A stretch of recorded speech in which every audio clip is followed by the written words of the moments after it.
Gadis Open B. Oh. Bab 05. Hujan deras membasahi jalanan malam itu. Lampu-lampu neon di sepanjang jalanan Mangga Besar memantulkan warna merah, biru, dan ungu di genangan air. Arumi berjalan cepat, memeluk jaket tipis yang tak cukup menghangatkan tubuhnya. Perasaannya sedang campur aduk sejak tadi sore. 3 jam sebelumnya, Arumi baru saja selesai berdandan di kamar kos kecilnya ketika ponselnya berdering. Nama Benny terpampang di layar. "Benny, sayang, nanti malam jangan ambil tamu dulu ya. Aku mau ajak kamu makan di tempat spesial." "Arumi, kenapa? Aku butuh uang." "Ben, kalau nolak tamu, aku rugi." "Benny, tenang, justru ini soal uang juga. Ada yang mau aku bicarain. Kita ketemu jam 8, aku jemput." Nada suaranya tidak memberi ruang untuk menolak. Arumi menghela napas. "Ya, udah," jawabnya singkat. Restoran mewah dan tekanan halus. Benny menjemputnya dengan sedan hitam mengilap. Ia tampak rapi, mengenakan kemeja putih dan jas gelap. Aroma parfum mahal tercium ketika Arumi masuk mobil. "Benny, kamu cantik malam ini." "Arumi, terima kasih. Jeti ini mau ngomongin apa?" "Benny, nanti aja, makan dulu."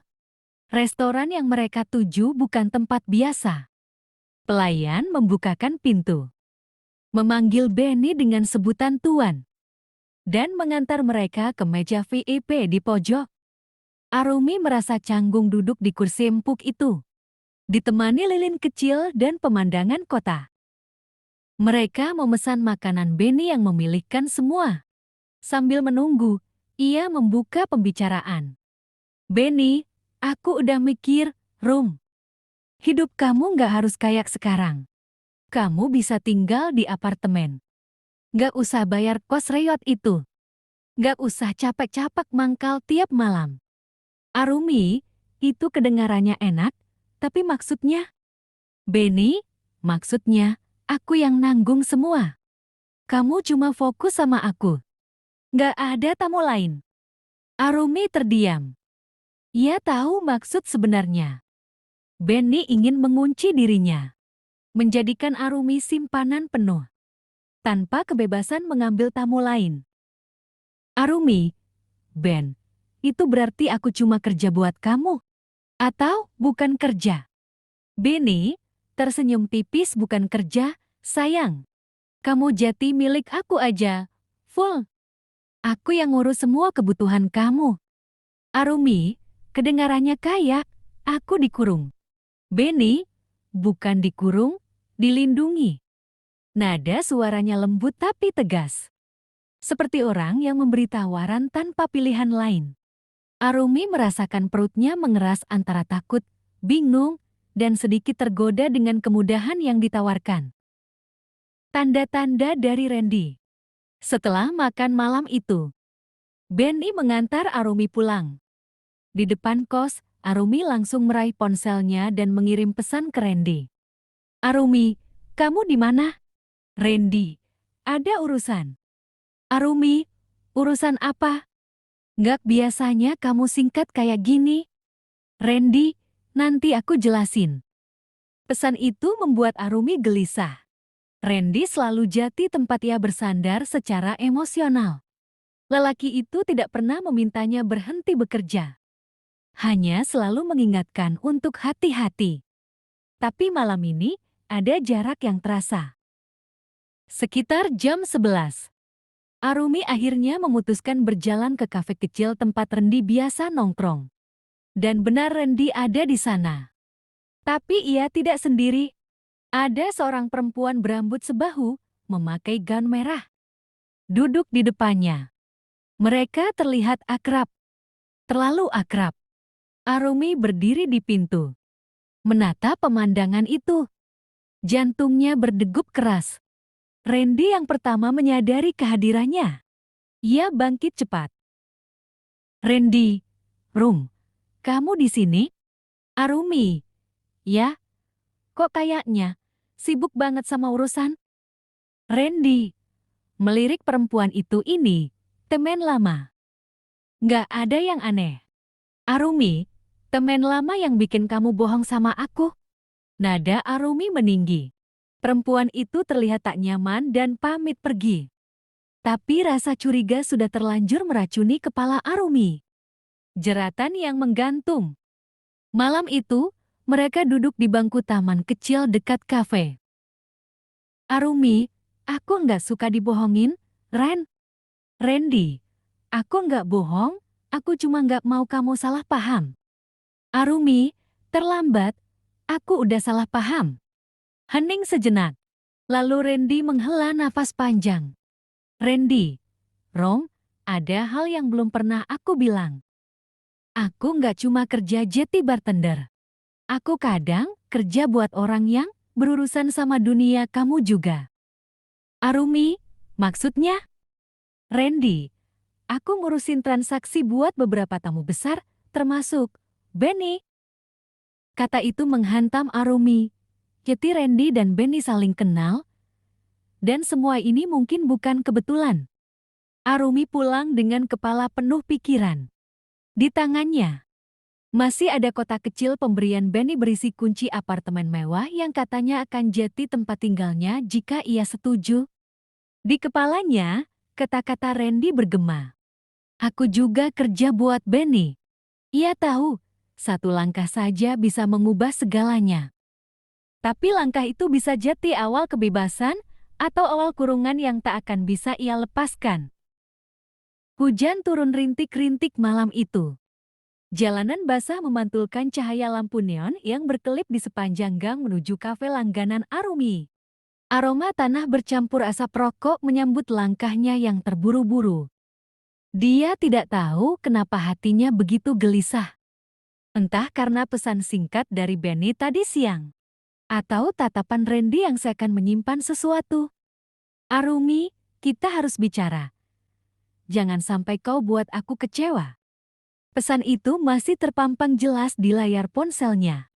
Singkat, tapi membuat tengkuknya dingin. Arumi mendorong pintu kafe. Hangatnya ruangan dan aroma kopi langsung menyergap. Randy sudah duduk di pojok, menatap keluar jendela sambil memainkan sendok di cangkirnya. Senyum samar terbit di wajahnya ketika melihat Arumi datang. Telat 10 menit, ucap Randy, nada suaranya santai tapi matanya meneliti. Macet, jawab Arumi sambil duduk. Kamu nunggu lama. Cukup untuk mikir beberapa hal, Randy memutar cangkirnya. Arumi, aku mau tanya. Kalau ada seseorang yang bisa membawamu keluar dari semua ini, mau nggak kamu ikut? Pertanyaan itu membuat Arumi terdiam. Maksud kamu, keluar dari dunia malam? Randy mengangguk. Aku punya kenalan yang bisa kasih pekerjaan, tempat tinggal, dan jaminan keamanan. Asal kamu mau, kamu bisa mulai hidup baru. Arumi tertawa hambar. Kedengarannya terlalu indah untuk jadi kenyataan. Kenapa? Tanya Randy. Karena setiap kali ada orang bilang bisa menyelamatkan aku, ujung-ujungnya ada harga yang harus dibayar. Dan harganya nggak murah. Randy menghela napas. Aku bukan orang seperti itu.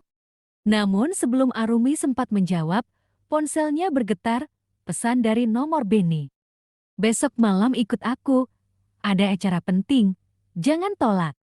Darah Arumi seperti berhenti mengalir. Ia menutup ponsel cepat-cepat. Randy memperhatikan perubahan ekspresinya. Benny, tanyanya pelan. Arumi hanya mengangguk.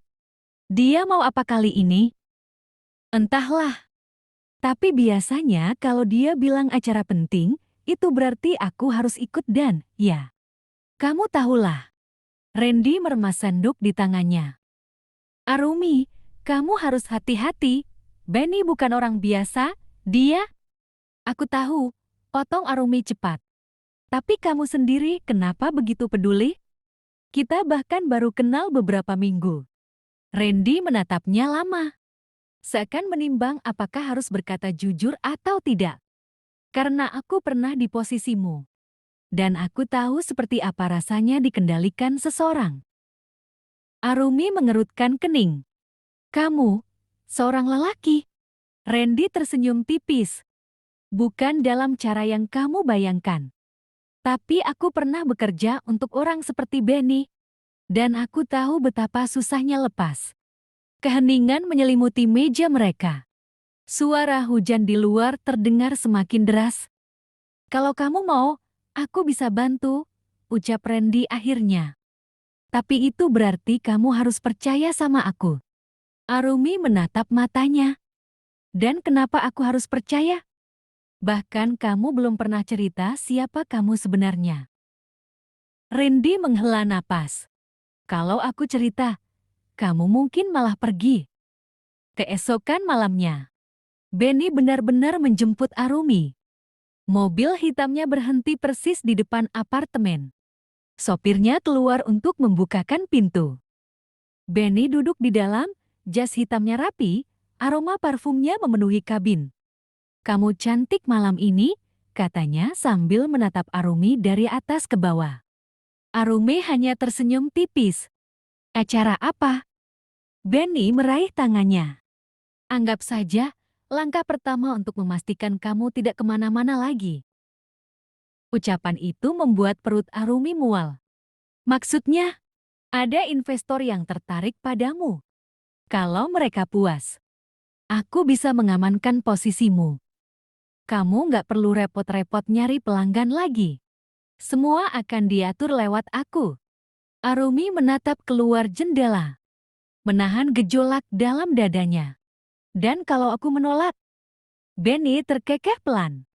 Kamu nggak mau tahu jawabannya. Acara itu ternyata di sebuah hotel mewah. Lampu-lampu kristal berkilau di atas. Lantai marmer memantulkan setiap langkah mereka. Benny menggandeng Arumi erat. Seperti memamerkan barang berharga. Beberapa pria paruh baya melirik ke arah mereka.